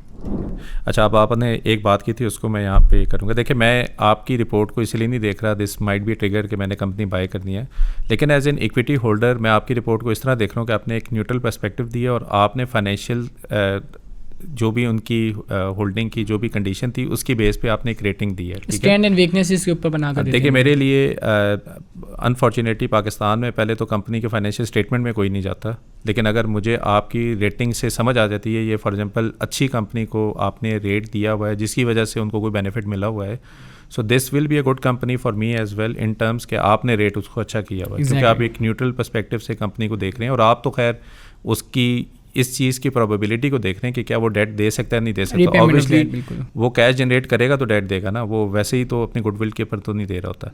तो मेरे लिए आपकी रेटिंग ये इंसाइट हो सकती है कि यार XYZ कंपनी को आपने अच्छा रेट किया हुआ है, तो मेरे पास अगर XYZ कंपनी पड़ी है that means it's a good company which can pay back its debt. ठीक है, और उसके पास कैश जनरेट होगा तो ये होगा। तो मैं तो उसको मार्केट की वॉलेटिलिटी के साथ नहीं मैप करूँगा, मैं तो फिर यही करूँगा यार ये VIS ने बड़ी ज़बरदस्त रेटिंग की है, मैं इसको होल्ड करके बैठ रहा हूँ। ठीक है, तो मैं उस पर्सपेक्टिव से दूंगा जो आपने बात की थी कि वो उसके लिए इक्विटी के लिए नहीं होगा। चले, अब मैं थोड़ा सा शिफ्ट करना चाहूँगा एक आम इंडिविजुअल के पर्सपेक्टिव से। ठीक है, एक आजकल पाकिस्तान में ना ये पैसे लेना किसी टूल के थ्रू, किसी ये भी ऐप्स काफ़ी ज़्यादा आ गई हैं। How important is credit rating for an individual? काफ़ी ज़्यादा लोग बड़े समझते हैं कि ये ईजी पैसा है, ले लो, और अनफॉर्चुनेटली वो पे नहीं कर पाते, तो वो उससे ज़्यादा पे कर रहे होते हैं, जो कि टाइमली पे करने की वजह से, जिस तरह आपने कहा IMF को हमने लोन पे नहीं किया तो हम डिफ़ॉल्ट में आ जाते हैं। इसी तरह एक बंदा भी अगर उस ऑब्लिगेशन को पूरा नहीं करता, उसके ऊपर क्या इम्पैक्ट होगा ऐसे? सर इम्पैक्ट तो होगा, अगर वो डॉक्यूमेंट हो रहा है तो उसकी फिर क्रेडिट हिस्ट्री बन रही है, और जब क्रेडिट हिस्ट्री बन रही है तो हो सकता है फ्यूचर में इस तरह के प्रोग्राम आ जाए जो आपकी इस हिस्ट्री के ऊपर बेस करके आपका एक स्कोर कार्ड बना रहे हो, राइट। तो फिर वो मसला होता है, आपने पेमेंट नहीं की हो चाहे कितने का भी लोन हो, लेकिन वो इम्पैक्ट करता है आपकी साख के ऊपर, विच आई बिलीव सो, राइट। तो ये मेरा पर्सपेक्टिव इसमें ये है, लेकिन मैंने इतना ज़्यादा इस पर अभी इतनी रिसर्च नहीं की इस चीज़ के ऊपर, इंडिविजुअल के ऊपर, क्योंकि हमारा मानना तो ये कि इंडिविजुअल के ऊपर अभी तक हमारे वहाँ कोई मॉडल एज सच इस्टेब्लिश नहीं हुआ जो आपको एक पूरा स्कोर कार्ड जैसे यूरोप में होता है या फर्स्ट वर्ल्ड कंट्रीज़ में होता है, हमारे वहाँ शायद इस तरह से नहीं है। वैसे ही जो क्रेडिट रेटिंग और क्रेडिट ब्यूरो मैं देख रहा था, काफ़ी मल्टीपल कंपनीज़ को इशू हुआ है। डिफरेंस क्या होता है? बाहर तो मैंने देखता है कि आप अगर फ़ोन भी लोन पे ले सकते हो, आपको इंस्टॉलमेंट बेस के ऊपर मिल सकता है, आपको इतनी ज़्यादा ख्वारी की ज़रूरत नहीं होती। लेकिन यहाँ पर क्या है ना कि इवन आपको बैंक में लोन लेने के लिए भी जाना पड़ता है, तो काफ़ी ज़्यादा डॉक्यूमेंटेशन। चलिए थोड़ा सा मैं ना इसको अब एक रियल लाइफ एग्जाम्पल आपको बताता हूँ। अभी हाल ही में सऊदीया में 4 या 5 क्रेडिट ब्यूरोज़ थे जो बड़े अच्छे नामी ग्रामी, नाम तो खैर मैं यहाँ नहीं ले सकता, तो वो अपना एक क्रेडिट ब्यूरो चला रहे थे। उनमें हुआ ये कि वो हायर रेटिंग्स दे रहे थे, और ये रियल लाइफ केस है। मिसाल ऐसे कि एक कंपनी की साख्त ही नहीं है कि वो उसकी जो रीपेमेंट्स है वो उस तरह से कर सके जिस तरह से उसको पोर्ट्रे किया जा रहा है। तो उन्होंने क्रेडिट ब्यूरो बनाकर कंपनीज़ की अच्छी रेटिंग निकालना शुरू कर दी। जब अच्छी रेटिंग निकालना शुरू की तो ज़ाहिर है उनकी फाइनेंसिंग भी इसी तरह से हुई, कम इंटरेस्ट रेट के ऊपर ज़्यादा फाइनेंसिंग। एट दी एंड वो कंपनी डिफ़ॉल्ट करना शुरू हो गई जब हायर रेटिंग पे वो गए मॉडल की वजह से। फिर क्या हुआ, जब उनकी मिनिस्ट्री को होश आया तो मिनिस्ट्री ने उन 4-5 कंपनी का लाइसेंस कैंसिल कर दिया। 4 का नहीं किया, 2 का किया, लेकिन उनमें से कुछ का लाइसेंस कैंसिल किया, और उनमें 4-4, 5-5 नॉचेस ऊपर रेटिंग। मिसाल इसकी ऐसे है, मिसाल बिल्कुल इसकी ऐसे है कि जैसे मेरी कंपनी थी जिसकी एक्चुअल रेटिंग अगर हकीकी रेटिंग थी वो A+ थी, लेकिन वो जो ब्यूरो था जिसने अपने ये जो है ना स्कोर कार्ड बनाकर, क्रेडिट रेटिंग की बात नहीं कर रहा मैं, ये क्रेडिट स्कोरिंग की कह रहा हूँ मैं, अच्छी रेटिंग निकाल दी। मिसाल है वो A+ पे था, उसको आपने AAA+ दे दी, हायर रेटिंग दे दी। तो क्या हुआ, उससे बड़ा इम्पैक्ट हुआ। फिर मिनिस्ट्री को होश आया, उन्होंने बोला भाई नहीं, इनका लाइसेंस कैंसिल करो। ये बिल्कुल इसी तरह से जो मैं आपको कॉन्सेप्ट बताया ना, हु रेज द रेटर, अगर मेरे पास मेरी इन PDs की रेंजेस में मसला आएगा, प्रोबेबिलिटी ऑफ डिफ़ॉल्ट, AAA में मैं अगर ज़्यादा डिफ़ॉल्ट कर रहा हूँ तो फिर क्या होगा, जो मेरे पास वो होते हैं ना, जो भी मेरे पास फाइनेंशियल कह सकते हैं इंस्टीट्यूशन पीछे है, तो वो मेरी रेटिंग को इस तरह से अंडरस्टैंड करेगा कि अगर मैं एज अ रेटर कहता हूँ कि भाई ये कंपनी AA+ है, तो वो उसको 2 नॉच 3 नॉच कम समझेगा, बोलेगा नहीं यार इनके मॉडल में मसला है, इसकी एक्चुअल रेटिंग कम से कम इतनी होनी चाहिए, यानी कम होना चाहिए। तो ये वाला इसमें है थोड़ा सा, रेटिंग आप हायर नहीं कर सकते। स्कोरिंग में, क्रेडिट ब्यूरो में और रेटिंग में मेजर फ़र्क है। रेटिंग में क्योंकि आपके पास विलिंगनेस वाला भी एलिमेंट आता है। विलिंगनेस क्या बताते हैं कि भाई आप कितने रिस्पॉन्सिव है अपने बिजनेस से। आपके पास कंपनियाँ 70, 80 साल से चल रही हैं, रिस्पॉन्सिव है ना सर, वो बिजनेस प्लान्स बना के बैठी हुई हैं, स्ट्रेटेजिकल प्लान उनके पास होते हैं, उनकी मैनेजमेंट सीरियस होती है। आप बहुत सारे एलिमेंट हैं जो क्वालिटेटिव फैक्टर्स आपके पास होते हैं, तो वो विलिंगनेस वाले फैक्टर होते हैं। एबिलिटी तो कंपनी से बहुत सारी आपको ऐसे मिलेंगी, मैं कहता हूँ कुछ कंपनी से ऐसे आपको मिलेंगी जिनकी एबिलिटी बहुत अच्छी है, फाइनेंशियल पोजीशन बहुत अच्छी है, ब्रिलियंट, इवन दो डिफ़ॉल्ट कर जाती है इंटरनेशनल लेवल पे, क्योंकि विलिंगनेस वाला एलिमेंट उनका आ जाता है। ये जो 2008 का क्रैश आया था उसमें भी तो एजेंसीज़ ने सबको रेटेड किया हुआ था और फिर भी क्रैश आ गया था, तो उसमें क्या लर्निंग है ना, उसमें क्या हुआ था? वो बहुत अमेजिंग था। लेहमैन ब्रदर्स का केस था, वो सबमराइन के ऊपर मॉर्गेज था उनका। तो वहाँ ये बड़ा, अब ये सवाल तो हमसे पूछा ही जाता है हर जगह, एज एन एकेडमिशियन हम लोग बड़ा इस पर क्रिटिक्स करते हैं। कहते हैं कि भाई देखिए अगर आप इतनी इसमें, क्योंकि कॉन्फ्लिक्ट ऑफ इंटरेस्ट आता है, जो हमारे थिंक टैंक हैं या फाइनेंस के जो लोग हैं वो ये कहते हैं जो रेटिंग एजेंसीज होती हैं वो फ़ीस लेती हैं। अब जब फ़ीस लेती हैं तो फिर ज़ाहिर है वो क्लाइंट को नाराज़ तो नहीं करेंगे ना, तो ये वाला कॉन्फ्लिक्ट आता है, ट्रांसपेरेंसी वाला इशू। बहुत अच्छा सवाल है आपका। इसमें बेसिकली जो हमारे रघुराम राजन, जो कि आप कह सकते हैं फाइनेंस मिनिस्टर ऑफ इंडिया और गवर्नर भी रह चुके हैं अपने RBI के, रिज़र्व बैंक ऑफ इंडिया के, इन्होंने 2004 और 2005 में ही फाइनेंशियल जो आपके पास क्राइसिस आया था, GFC ग्लोबल फाइनेंशियल क्राइसिस, इसको पहले ही प्रिडिक्ट कर दिया था, क्योंकि उन्हें पता था कि जो रिस्क असेसमेंट हो रही है उसमें मसला है। तो वो बात पहले तो वो जो वहाँ, क्योंकि IMF में जब ये डायरेक्टर रिसर्च थे और जो IMF का चीफ था वो तो हंस रहा था, बोले क्या बातें करो। बाद में उन्होंने प्रूव किया कि भाई ऐसे हो रहा है। मिसाल इसकी मैं थोड़ी सी कनेक्ट करने की कोशिश करता हूँ। ये ऐसे है कि जब बेसिल 1 1988 में आया तो उसने क्या कहा कि जो कैपिटल एडिक्वेसी रेशियो है, मिसाल के तौर पे है क्या वैसे आपने दो सुपरवाइजरी डॉक्यूमेंट होता है कि आपने किस तरह से बैंक को रन करना है, ठीक है, राइट। बैंक में जो है आपके क्या एथिक्स होंगे, उसके क्या प्रोटोकॉल्स होंगे, पूरा का पूरा डॉक्यूमेंट है, उसमें सारे के सारे आपके रूल्स एंड रेगुलेशन या बायलॉज कह लें आप बैंक से, ठीक है, वो इस तरह से। तो बेसिल जब आया 1988 के अंदर, तो उसमें उन्होंने कहा कि भाई देखें, आप लोन किसी को भी दें उससे कोई फ़र्क नहीं पड़ता, रेटिंग उसकी अच्छी है बुरी है। उन्होंने कहा भाई रेटिंग कुछ भी हो, लोन दे रहे हो ना आप, उसको क्लासीफाई करो, उसके अगेंस्ट प्रोविजन कर लो आप, इतना पैसा आपने रख लिया। लेकिन जब बेसिल 2 आया 2004 के अंदर, उन्होंने क्लासीफाई करना शुरू किया कि नहीं भाई, जो अच्छे रेटर है ना उनके एविस आप जो पैसे रखेंगे या उनका जो वेट लगाएंगे ना वो कम लगाएंगे आप, समझ रहे हैं सर। तो ये कॉन्सेप्ट था उसके पीछे, जो उनका जो रघुराम राजन का था ना, उनका ये पीछे कोलेट्रल वाला मसला था, कहते कोलेट्रल नहीं रख रहे, और कोलेट्रल रख रहे हैं तो उसको भी आगे रहन पे रख रहे हैं वो। तो फिर बाद में क्या वो एक बबल बन गया, फिर वो ग्लोबल फाइनेंशियल क्राइसिस स्टार्ट हो गया। ये वो बिग शॉट की भी न्यूज़ इसी पे ही थी ना, कि जो वो देख रहे थे कि ये सारा बबल डब हो रहा है, ज़बरदस्त। अच्छा, मैं वैसे आपके अपने पर्सनल एक्सपीरियंस से भी कहूँगा, जिस तरह अभी आपने बात की कि लोगों ने पैसे दिए हैं, लोगों की एक्सपेक्टेशन यही है कि आप अच्छी रेटिंग देंगे। किस तरह के सिनेरियोज़, आपने किसी का नाम नहीं लेना, लेकिन इन टर्म्स ऑफ, मैं वैसे अगर कोई पब्लिक लिस्टेड कंपनीज भी अगर आपके एक्सपीरियंस में गई है जहाँ पे आपको लगा यार ये क्या कर रहे हैं, ये तो नहीं हम कर सकते, लेकिन इवेंचुअली मे बी जब उन्होंने पे कर दिया, they might not go ahead with you कि यार हमने पे किया लेकिन हम इसको पब्लिश नहीं कराना चाहते, यही सीन होता है? आप पे पहले करके अगर किसी ने नहीं, ये जो आप बता रहे हैं इसकी तो गुंजाइश है, ऐसा नहीं होता। ये होता है कि आप देखें आपके पास प्रोडक्ट्स, बेसिकली रेटिंग एजेंसी के पास काफ़ी सारे प्रोडक्ट्स होते हैं, लाजिम नहीं कि वो हमसे कहे कि भाई हमारी रेटिंग है उसको पब्लिक कर दो। वो अपनी इंटरनल रेटिंग के बाद जैसे हमें कहते हैं फाइनेंशियल रिस्क अप्रेजल, FRA की हम लोग रेटिंग करते हैं, वो प्राइवेट रेटिंग होती है। हम बोलते हैं भाई हम which I can deposit with the bank letter as well कि ये रेटिंग मैंने यहाँ से कराई, बैंक एक्सेप्ट नहीं करेगा उसको कभी till the time you make it public. Yes, जब तक वो पब्लिक नहीं होगी bank will not accept that. अच्छा, ठीक है। मिसाल है किसी कंपनी की रेटिंग उसकी समझ लें कि उसके हिसाब से अच्छी नहीं आई, उसने एज्यूम किया, एंटिसिपेट किया मेरी रेटिंग आएगी A+, तो what ever he has anticipated वो रेटिंग उसको नहीं मिली, उससे 2 नॉच कम मिली, राइट, 2 ग्रेड कम मिली। जब कम मिली तो हम उसको बोल देते हैं भाई देखें आपकी वीकनेसेस ये हैं, ये हमारे बेंचमार्क्स हैं, ये थ्रेशहोल्ड्स पे अगर आप आ जाते हो, मिसाल एक एग्जांपल दे देता हूँ मैं आपको कि आपका रिटर्न ऑन एसेट है, आपकी ये बेंचमार्क है, अगर तुमने ये इंक्रीज़ कर लिया तो आप इस बैंड के अंदर आ जाओगे। तो आप बराए करम 1 साल जाएँ पूरा इन पे काम करें और फिर अगले साल आप हमारे पास आइएगा। जब वो फिर दोबारा आते हैं फिर हम दोबारा रीअसेसमेंट करते हैं, उसके बाद देखते हैं कि हाँ अब इनकी पोजीशन क्या है। तो वो प्राइवेट रेटिंग के पर्सपेक्टिव से हो जाता है जो आप कहना चाह रहे हैं। रही बात कि कॉन्फ्लिक्ट ऑफ इंटरेस्ट, ये पेमेंट वाली बात करते हैं, तो उसके पीछे हमारे बहुत स्ट्रॉन्ग रेगुलेशन है कि हम किसी से रेटिंग लेकर उसको अच्छी मनपसंद रेटिंग नहीं दे सकते, क्योंकि फिर रेटिंग शॉपिंग का कॉन्सेप्ट आ जाता है।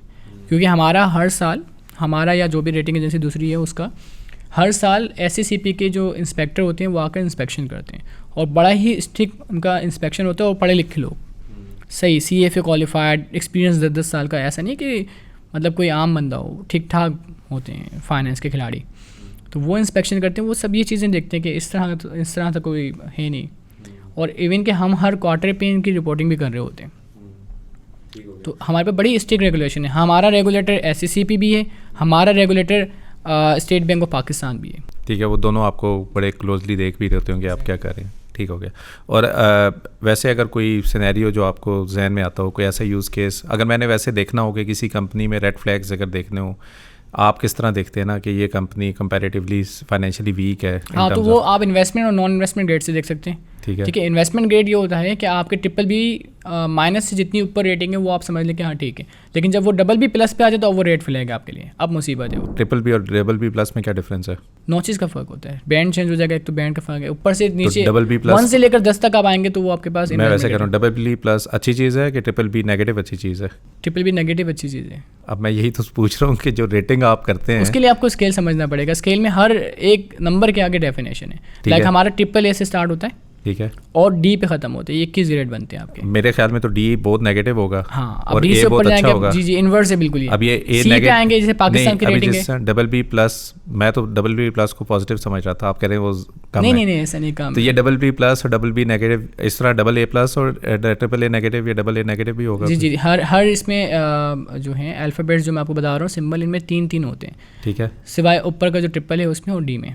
ठीक है, मिसाल के तौर पे आपके पास अगर AA का बैंड है तो उसमें जो हायर होगा वो AA+ होगा, ठीक है, मिडिल वाला होगा AA और लास्ट वाला होगा AA-। इस तरह से अब आ जाए इस पे BBB+, ट्रिपल बी और triple B minus. Triple B plus क्या होगा? नेगेटिव होगा, यानी वो अच्छी नेगेटिव जो होगा बुरा होगा। नहीं, डबल ए के बाद आएगा आपके पास सिंगल ए, ठीक है, उसके बाद आपके पास आएगा ट्रिपल बी, ठीक है, इसी तरह फिर डबल बी और फिर सिंगल बी। अच्छा, तो पहले सिंगल ए भी है, वैसे सिंगल ए भी, सिंगल है, ए प्लस ए माइनस, ठीक है, और इस तरह डबल ए भी है, हाँ, इस तरह ट्रिपल ए भी है, ट्रिपल ए भी है, फिर बी आएगा।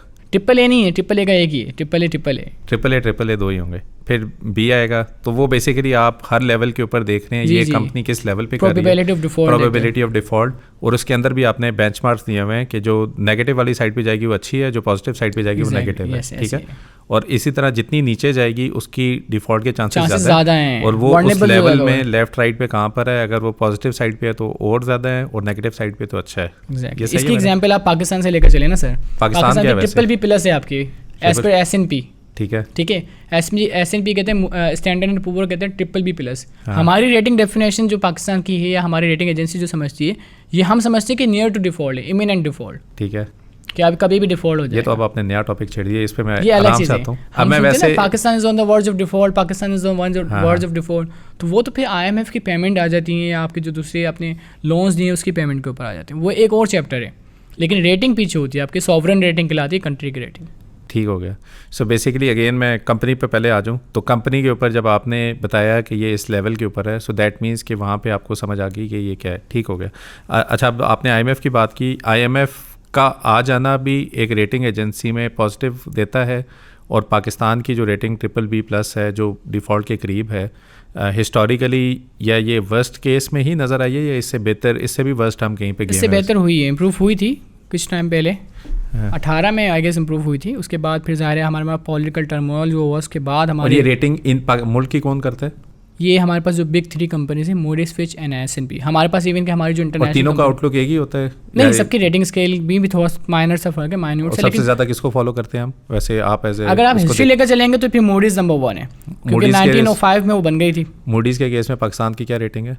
CCC है उसकी, CCC है जी, ठीक है, वो बिल्कुल नीचे के लेवल के ऊपर है। ये है स्केल वही 21 इनके, बस थोड़ी सी इनकी थोड़ी सी कह लें आपके सिंबॉलिक रिप्रेजेंटेशन अलग है, डेफिनेशन बताने का मकसद ये है कि क्या इससे नीचे भी कोई स्केल है डिफॉल्ट से ऊपर? जी हैं, अभी देखें CCC पे हैं आप, CCC प्लस पे, फिर CCC है, फिर CCC माइनस, फिर इस तरह से आप नीचे आएंगे तो 5-6 नोटिस बाकी हैं। अच्छा, अभी डिफॉल्ट में, लेकिन कभी इस तरह से नहीं होता कि मैं अगर एक मिसाल के तौर पर एक कंट्री है ऑस्ट्रेलिया, न्यूजीलैंड, वो डबल ए पे खड़ा हो फौरन डिफॉल्ट कर जाए, ऐसा नहीं होता। वो पहले हमारी तरह नीचे आएगा, नीचे जी, यही तो इसमें हम इसको यही अंडरस्टैंड करते हैं कि कोई भी रेटिंग जो होती है वो एकदम डिफॉल्ट नहीं करती, bit by bit, Aahista Aahista वो। और अगर मैं जिस तरह आप कह रहे हैं 2018 में हमारी रेटिंग क्या थी अगर हम देखें?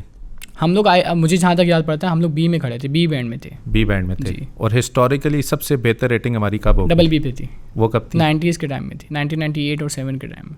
यानी 98 में हम अच्छे थे। 1960 की कोई वो नहीं थी जब वो हम कहते हैं जी बड़ा ज़बरदस्त टाइम था, या उस वक्त ऐसे मुझे याद है, लेकिन मैं देख के आपको ज़रूर बता सकता हूँ, मुझे भी एग्जैक्टली याद नहीं है, निकाल कर देख के ज़रूर बता सकता हूँ कि हमारी रेटिंग क्या थी उसमें उस टाइम में। सही हो गया, ठीक है। तो रेटिंग का मुल्क के ऊपर भी होता है ऑब्वियसली सर, ये बहुत बड़ा इंपैक्ट होता है। अब इसमें हमारे पास एक और कॉन्सेप्ट होता है, एज एन इन्वेस्टर भी बायर उसी तरह देख रहे होंगे कि मुल्क की रेटिंग बेहतर हुई है तो that means this is a good time to. अब आप दूसरी तरफ निकल गए। देखें, आप जो बता रहे हैं ना, एज अ लोकल मैन और एज अ डोमेस्टिक इन्वेस्टर, हाँ, मैं जो देखूंगा ना, मैं अपनी जितनी भी रेटिंग्स हैं उसको डोमेस्टिक स्केल पे देखूंगा। अगर मैं इंटरनेशनल स्केल पे देखूंगा ना, तो मेरे पास जितनी भी आउटस्टैंडिंग रेटिंग, जैसे मैंने बताया 1000 रेटिंग्स हैं, अगर 500 हम कर रहे हैं और 500 हमारा कॉम्पिटिटर कर रहा है, तो इन 1000 रेटिंग में कोई भी रेटिंग ट्रिपल बी प्लस को क्रॉस नहीं कर सकती इंटरनेशनल स्केल के ऊपर, विच मीन्स कि हम डॉलर में पेमेंट्स कर रहे हैं। ये होता है इंटरनेशनल लेवल की, इसको आप सुपरसीड नहीं कर सकते, इसको आप पार नहीं कर सकते, मतलब हर्डल है आपके लिए। लेकिन जब आप डोमेस्टिक लेवल पे आ जाते हैं तो आपकी बहुत सारी कंपनियां ऐसी हैं जो ट्रिपल बी प्लस भी होंगे, ट्रिपल बी भी होंगे, आप ऐसे डबल ए प्लस इंडिपेंडेंटली मुल्क को भी रेट कर रहे होते हैं। पाकिस्तान का जी, हमारी जो रेटिंग एजेंसी है ईरा नाम से, इस्लामिक इंटरनेशनल रेटिंग एजेंसी, जो कि बहरीन में है। हाँ। और हमने काफ़ी सारे कंट्रीज़ उसमें रेट किए, जिसमें किंगडम ऑफ बहरीन है, और अभी हम लोग कजाकिस्तान को भी देख रहे हैं।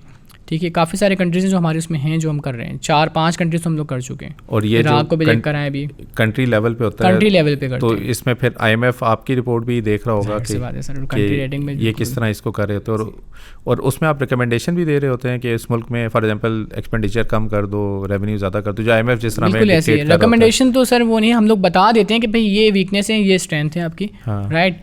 तो उसमें आप अब आपके गवर्नमेंट पे आप क्या डिसीजन मेकिंग करते हैं। हम तो रिपोर्ट लिखकर जो है वो तमाम स्टेक होल्डर को डिसिमिनेट करते हैं। वैसे पाकिस्तान की रिपोर्ट देखी है? पाकिस्तान की हमने की नहीं है अभी की नहीं, क्योंकि हमें अभी उसमें हम we are not given like contract to do that rating. अब मैं वैसे दोबारा उस सवाल के ऊपर आ जाता हूँ, जो कंपनीज आपके पास आती हैं एज ए इन्वेस्टर, अगर हमने देखना हो कि रेड फ्लैग्स क्या हैं, बेशक वो रेटेड हो ना हो, तो आपकी नज़र में क्या रेड फ्लैग्स होना चाहिए जो इन्वेस्टर को पता होना चाहिए किसी भी कंपनी को देखने के लिए? देखिए मैंने पहले कहा था, दोबारा बता देता हूँ, आप हम एज एन इन्वेस्टर हमेशा वो सिंबल देखें जो रेटिंग का सिंबल है आपके पास। जैसे मैंने बताया कि अगर आपके पास इन्वेस्टमेंट ग्रेड है तो वो BBB- से ऊपर वाले जितने हैं। रेड फ्लैग देखते हैं तो BB+ से नीचे देखें आप। ये सबसे आसान और एज ए लेमैन समझाने की कोशिश कर रहा हूँ मैं आपको। इसके लिए आपको बस एक मरतबा स्केल देखना है। स्केल में आपने ये समझना होता है कि हाँ यार, स्केल में जो आपके पास ये 3 वाले नंबर है ना, 3 वाले अच्छे हैं, 2 में आ जाओ तो मसला है। कितनी कंपनीज पाकिस्तान में AAA AA ऊपर वाले बैंड के ऊपर होंगी? ऐसे कम होती हैं सर। जितनी ब्लू चिप कंपनी है वो तो अच्छी उसमें हो जाती हैं आपके पास, लेकिन ये अब ये बताना कि कितनी कंपनी है थोड़ा सा मुश्किल है, क्योंकि इसके मुझे पूरे आपके पास स्टैटिस्टिकल टेबल बनाना पड़ेंगे, उसमें देख कर बताना पड़ेगा कितनी है। अच्छा, माशाल्लाह जानज़ेब भाई, आपके पास इतना ज़बरदस्त नॉलेज है। Have you ever invested in the stock market? अगर मैं वैसे पर्सनल फाइनेंस नहीं अभी आज तक तो क्योंकि अभी थोड़ा सा मेरा इसमें ध्यान गया नहीं, लेकिन इरादा पूरा है। म्यूचुअल फंड्स में तो मैंने किए हैं और मुझे सही भी लगता है म्यूचुअल फंड। स्टॉक मार्केट में थोड़ा सा प्रॉब्लम ये होता है कि मुस्तकिल आपको देखना पड़ता है मार्केट की मूवमेंट, मार्केट में क्या हो रहा है, तो वो ज़रा सा मेरा एकेडमिक प्रेशर बहुत ज़्यादा है। रिसर्च पेपर लिखना, रिसर्च पेपर पे काम करना, उसकी वजह से ना टाइम ज़रा मिल नहीं पाता। और स्टॉक मार्केट में आपको टाइम देना है। कोई टाइम नहीं देना सर, किसने का टाइम देना? आपके लिए तो बहुत ईजी है कि देखना तो ब्लू चिप की 5 कंपनीज है, 6 कंपनीज, तो डिविडेंड मिलेगा ना आपको। हाँ, ट्रेडिंग करके कमाना एक और चीज़ होती है। नहीं, ट्रेडिंग का किसने कहा? मैं तो इन्वेस्टमेंट के पर्सपेक्टिव से कर रहा हूँ। देखिए, मैं ऑब्जेक्टिव ये बताने का, माशाल्लाह आपने PhD भी की हुई है, सब कुछ की हुई है, और अंडरस्टैंडिंग ऑफ द कंपनी मेरे ख्याल में आप जब क्रेडिट के तौर पे तो ज़्यादा बारीकी में जाके देखना पड़ता है, तो वो उस केस में तो आपको कंपैरेटिवली बेहतर कंपनीज बेहतर उसमें नज़र आ जाती हैं किस में आपको इन्वेस्ट करना चाहिए। चले, ज़बरदस्त हो गया। अच्छा, मीनवाइल एक आम बंदा जो कि इन्वेस्टमेंट वगैरह कर रहा होता है, वहाँ तक तो हमने देख लिया कि क्रेडिट का उसमें क्या होता है। बस आखिर में मैं जाते जाते ना ब्रोकरेज में, क्योंकि लोगों के काफ़ी मसले मसाइल रहते हैं, तो इस केस में क्या रेटिंग किसी ब्रोकर की होनी चाहिए? A+ कम से कम होना चाहिए। A+ होगा तो फिर वो करो।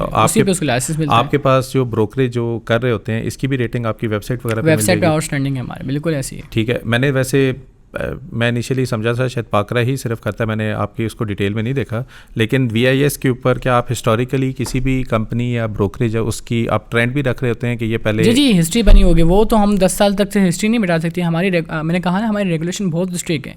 हम 10 साल तक की हिस्ट्री लिखना तो हमें मैंडेटरी है कि भाई हम रखेंगे हिस्ट्री उसकी।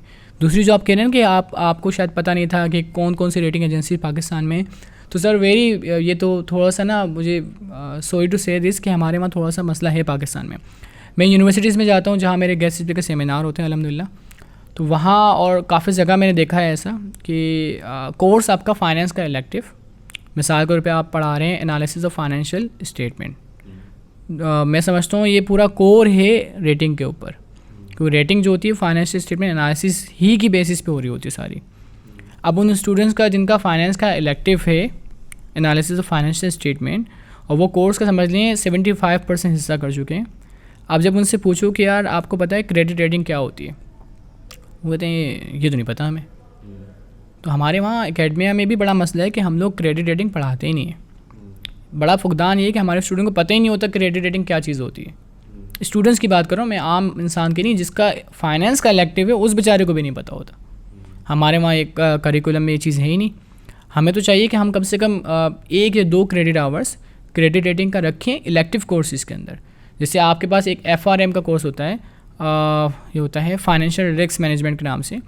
उसमें भी बेसिकली क्या होता है कि आपकी क्रेडिट रेटिंग को कहीं से भी टच नहीं किया जाता, ना बताया जाता है। इधर तो लोग इन्वेस्ट कर देते हैं, फाइनेंशियल स्टेटमेंट नहीं खोलते। फाइनेंशियल लिटरेसी का मसला भी तो है सर। तो आप तो पढ़ाने की बात करें, पढ़ाने में तो वैसे ही हम रट्टा लगाने पे वो तो फिर हर्डिंग में जा रहे हैं सर। आप जो बात कर रहे हैं फाइनेंशियल लिटरेसी में जो कॉन्सेप्ट बिहेवियर फाइनेंस में होता है वो हर्डिंग का। मैंने देखा भाई AKD वाले कहाँ कर रहे हैं, JS वाले कहाँ कर रहे हैं, पीछे पीछे मैं भी चले गया, फॉलो करना शुरू कर दिया। वो एक और चैप्टर है। तो वो फाइनेंशियल लिटरेसी का भी मसला हमारे मुल्क में है काफ़ी, लोगों को नहीं पता होता। ये तो totally I agree with you on this as well. आप माशाल्लाह पढ़ाते भी हैं। हाँ, असिस्टेंट प्रोफेसर अपने इंट्रोडक्शन में नहीं कहा, लेकिन पढ़ाते हैं आप कहाँ पे हैं वैसे? अभी तो फिलहाल इकरा यूनिवर्सिटी में असिस्टेंट प्रोफेसर वहाँ मैं पढ़ा रहा हूँ। अच्छा, ज़बरदस्त। Iqra university Karachi. How long you are teaching as well? अभी कहें तो मुझे तकरीबन 1 साल हो जाएगा। 1 साल हो जाएगा। तो how you are basically distributing time between office and 9 to 6 जो है office, and afterward I go second time के ऊपर इसके ऊपर वो हो जाता है। ज़बरदस्त, सही हो गया। 6:30 to 9:30। जांज़िया भाई, बड़ा अच्छा मिला आपके साथ मुलाकात करके। आपकी जर्नी माशाल्लाह बड़ी ज़बरदस्त है, खास तरह आपने एक्सेल किया और क्यों जो आपका उसके ऊपर है ज़बरदस्त है।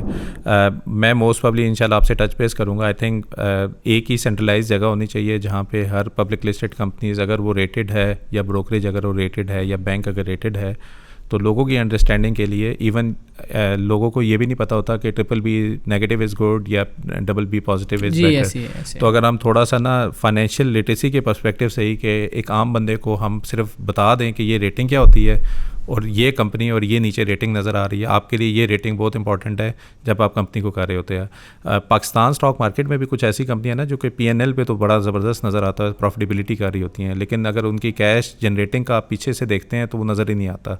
ज़्यादातर प्लेटफॉर्म के ऊपर कैश फ्लोज हम दिखाते भी नहीं उस तरीके से, और उस वजह से लोग हमेशा P&L को देख कर ही ना उसमें इन्वेस्ट कर बैठते हैं। आई थिंक OGDCL PPL बहुत पिछले 3-4 साल से स्टॉक मार्केट की प्राइसेस इसलिए नीचे जा रही थी कि आरे को लग रहा था प्रॉफिटेबिलिटी तो हो रही है, लेकिन उनका पैसा किसी न किसी एंटिटी के पास फंसा हुआ था। तो that is a good use case to understand कि आपको पीछे कैश फ्लो बैलेंस शीट को भी कैसे देखना चाहिए। और अगर उसी के ऊपर आप लोगों का भी कोई एक सिंपल सा आ जाए, यार इसकी जो रेटिंग हमने की है किसी भी अच्छी कंपनी की या बुरी कंपनी की, वो रेटिंग इटसेल्फ माइट टेल कि यार ये क्या बात है ना कि P&L में अच्छा आ रहा है तो इनकी रेटिंग क्यों बुरी है। और उस रिपोर्ट में अगर हम देख लें यार इनका कैश जनरेटिंग का मसला है, तो that could be a good use case for an investor to understand कि उसको क्यों उस कंपनी में इन्वेस्ट रहना चाहिए या नहीं रहना चाहिए। बहुत अच्छा सवाल है सर। ये देखें, आप जो बात कर रहे हैं ना कि आपने बताया कि P&L एनालिसिस में जब करता हूँ तो मैं देखता हूँ बहुत अच्छी फाइनेंशियल पोजीशन है, राइट। ऑपरेटिंग पोजीशन बेसिकली मैं इसको कहूँगा कि ऑपरेटिंग पोजीशन तो कंपनी की बहुत अच्छी है, लेकिन जब मैं उसकी हकीकत में जाता हूँ तो पता चलता है कंपनी शायद इतनी अच्छी नहीं है। उसकी रीज़न्स ये होती हैं कि हम होता ये है कि हम क्या करते हैं, हम फेस आइटम जो होते हैं उसको देखकर मुतमईन हो जाते हैं कि हाँ यार कंपनी ठीक है। बैक साइड जो स्टोरी चल रही होती है वो हमें नहीं पता, तो background story we do not know. वो कैसे पता चलती है, हम लोग off side balance sheet item को जब थोड़ा एनालिसिस करते हैं एज अ रेटर और as an analyst, credit analyst, तो हम ये ज़रूर देखते हैं कि off side balance sheet item जो है वो कैसे हैं, उनके पीछे कंटीजेंसी कमिटमेंट क्या है, उनके पीछे हो क्या रहा है, ठीक है। वो तमाम चीज़ें हम उसको देखते हैं, वेरीफाई करते हैं, क्योंकि जब हम क्लाइंट से इन्फॉर्मेशन लेते हैं ना सर, तो हम एक लम्हे के लिए भूल जाते हैं कि फाइनेंशियल स्टेटमेंट हमारे पास है। उसके अलावा भी हम उससे बहुत सारी चीज़ें लेते हैं, जिसमें तमाम ये जो आपके क्वालिटेटिव फैक्टर के एनालिसिस होते हैं जो कि शायद इन्वेस्टर को नहीं पता हो। पहले भी मैंने कहा कि पूरा थॉट प्रोसेस होता है। जो प्रोडक्ट आपके सामने रेटिंग बनकर आती है ना, एक सिंबल जो बनकर आता है, इसके पीछे एक बहुत बड़ी स्टडी होती है। उसमें फिर सेक्टर स्टडी अलग है, बिजनेस रिस्क का अलग है, ऑपरेटिंग रिस्क का अलग है, सारे रिस्क को मिला मुलू के पूरा क्रेडिट रिस्क बन रहा होता है। और आपकी रिपोर्ट के अंदर सारा कुछ ये सब होता है, हर चीज़ बता देते हैं, हर चीज़ की बाइफिकेशन है, हर चीज़ का एक हमने हेडिंग दी है, उस हेडिंग के अंदर उसके एनालिसिस हो रहे होते हैं। ये स्टैंडर्ड है हमारा। आप सोचते हैं कि नहीं यार रेटिंग ऐसी उठाकर कर दी, फाइनेंशियल स्टेटमेंट नहीं, हम लोग पूरी इंडस्ट्री का एनालिसिस करके पीछे बैठे होते हैं और उसकी इंडस्ट्री के ऊपर सीलिंग भी लगा रहे होते हैं कि मिसाल है टेक्सटाइल की कोई भी कंपनी ट्रिपल ए नहीं हो सकती, ये सीलिंग है उसकी। इसी तरह से हमने हर इंडस्ट्री की सीलिंग लगाई, क्योंकि उसमें वो मार्जिन ही नहीं है, वो साख्त ही नहीं है कि वो रीपेमेंट कर सके उनकी। तो ये पूरा थोड़ा, जब तक आप सेक्टर नहीं समझ सकते तब तक आप रेटिंग किसी की जनरेट नहीं कर सकते। तो सेक्टर स्टडी, फिर बिजनेस समझना पड़ता है आपने कि बिजनेस क्या है इसका, तो बिजनेस लेवल पे भी देखते हैं हम लोग उसको। तो एक थोरो और थॉट प्रोसेस होता है बहुत लंबा चौड़ा, मैं कहूँ तो। उसके बाद रेटिंग हम ड्राइव। और एज ए कंपनी अगर हमने अपनी रेटिंग करानी हो, जैसे सरमाया ने अपनी रेटिंग करानी हो आपसे, तो वो हमें ये भी समझ आ जाएगी कि फाइनेंशियली आप हमें किस तरह रेट करते हो, हम कहाँ पे स्टैंड कर रहे हैं। और अगर हमें समझ आती है कि रेटिंग अच्छी है तो हम बैंक के पास जा सकते हैं, भाई इन्होंने रेटिंग अच्छी की है, तो क्या ख्याल है आपका? जी जी जी ऐसे है।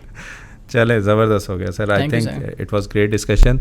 आई होप आपको ये डिस्कशन अच्छी लगी होगी। The whole objective of this discussion was कि अगर आपने किसी भी कंपनी को देखना हो, किसी भी ब्रोकर में अकाउंट खोलना हो, किसी भी म्यूचुअल फंड में, इंश्योरेंस कंपनी में जाना हो, तो प्लीज़ ये इनकी जो रेटिंग है मैं कंपैरेटिवली इसको इसलिए हाई करूँगा क्योंकि इनका स्टेक नहीं है, ये बिज़नेस के स्टेक होल्डर नहीं है, और ये न्यूट्रल साइड से आपको अपना व्यू पॉइंट दे रहे हैं। और उस व्यू पॉइंट को अगर आप समझ जाएँ तो उसमें इन्वेस्ट करेंगे तो कंपैरेटिवली आपके लॉसेस के या डिफ़ॉल्ट ऑफ द एंटिटी के कम चांसेस होंगे। तो ये इसका पूरा पर्पस था। एंड आई होप जो रेड फ्लैग्स कुछ हमने आइडेंटिफाई किए, इसके ऊपर जो डिस्कशन किया वो आपको हेल्पफुल भी होंगे। So thank you very much for watching this episode, and I will see you in another episode. Thank you.